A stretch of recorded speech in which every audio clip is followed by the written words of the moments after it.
somebody who finances a couch and is just, we all know who she is. She's the most obsessive person I've ever encountered in my whole life. And that, of course, would be Krusty Panties. Krusty Panties. Krusty Panties? What the fuck is going on, man? It's not uncommon in this age online, right, for people to go at each other, troll, there to be a lot of drama and things to get heated with true crime cases or other debates like that, right? Like, this is the internet. People go off the wall with shit. But when it comes to this Karen Reed case, man, not just the case itself, which is just such a mess. I really wonder if justice will ever be served. I keep saying, man, the feds got to look into this case if we really want to get to the bottom of things, man. There's a lot of shaky shit going on because law enforcement is involved and you can't trust cops to investigate cops. It just doesn't work right. There's too much looking out for each other, sweeping shit under the rug going on. And that's in any case regarding law enforcement being up to some shady shit. That's just what it is. Tap in and comment and let me know if you feel me, if you know what I'm talking about, man. But you heard Turtleboy there, right, who's been covering the Karen Reed case. He caught a case over it, indicted within the drama and stuff going on adjacent to the case or involved with the case directly himself. And then you got the supporters of him, supporters of Karen Reed, the other families involved, their supporters. It's just absolutely bonkers as you hear him going off calling this individual Krusty Panties. And the big thing going on here is, as you see this post, he said there, someone who finances a couch. That's what I'm talking about. What's so crazy, man? Listen to this. People are talking about bribing someone with a couch.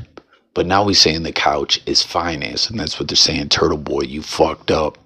You know you fucked up, right? That's what they're saying right here. As in a sworn affidavit filed under penalty of perjury, he was saying, hey, he said the agent involved in the case was bribing individuals to keep Karen Reed and Turtleboy in jail, a Norfolk agent, right, with $1,500 a month payments, but also a couch. Like, what?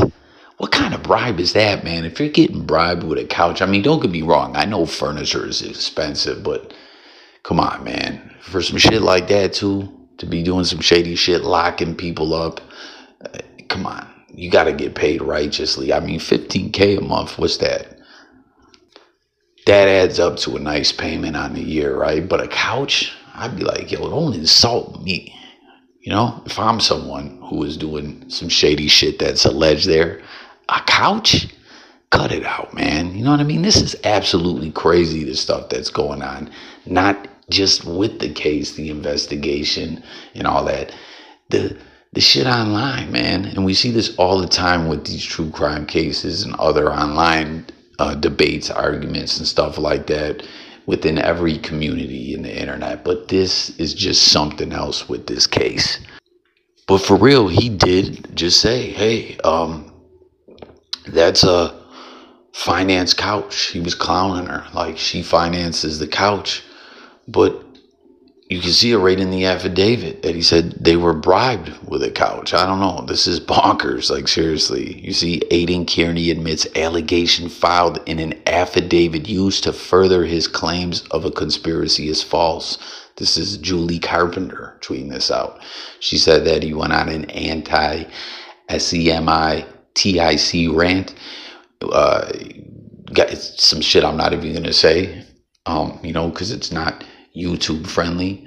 But during this live show, she's saying he was mad that he didn't get into Crime Con or whatever, that he's drinking his own Kool-Aid a little bit too much. And, he admitted that the outrageous claim made in an affidavit filed in April by his legal team, Brad Law PC and Brad Beatty Roll Law, and spread through social media by his newly acquired researcher, Olivia Lambo, that Jen McKay bought Masshole Mafia.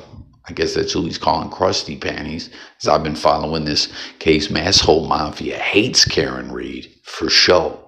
You know what I mean? So everyone fill me in on all this.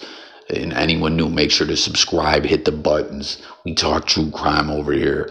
I don't claim to be an expert or know everything going on, but I do know that this shit is off the wall.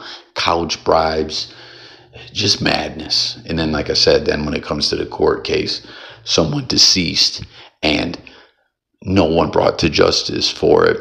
And a lot of holes in the case that they presented. Like I said, man, law enforcement's involved. The feds got to get involved. But yeah, man, he said one thing in the affidavit, and here he's saying it's financed. But it says couch bribe is patently false, and the couch was financed, which is what Peters has maintained and shown proof of from the day the preposterous claim was made. And then they just go on to say it'd be a shame if this ended up in the right hands or whatever to get someone suspended from the bar for being involved in a preposterous claim. So there you have it. That's the latest update in the Karen Reed verdict aftermath, non-justice, just madness that's been going on. Turtleboy, all this, man. Did you guys hear of the couch bribe before? Let's talk about it in the comments, man. This case is crazy, right? Am I right? Or is this just the online drama? Like, we've seen it all with trolling. People SWATing each other and all kinds of shit, man. I mean, it's crazy out here, but this is really just bonkers with this case. So thank you for watching. Let's talk about it all. Subscribe, and I'll get with you on the next one.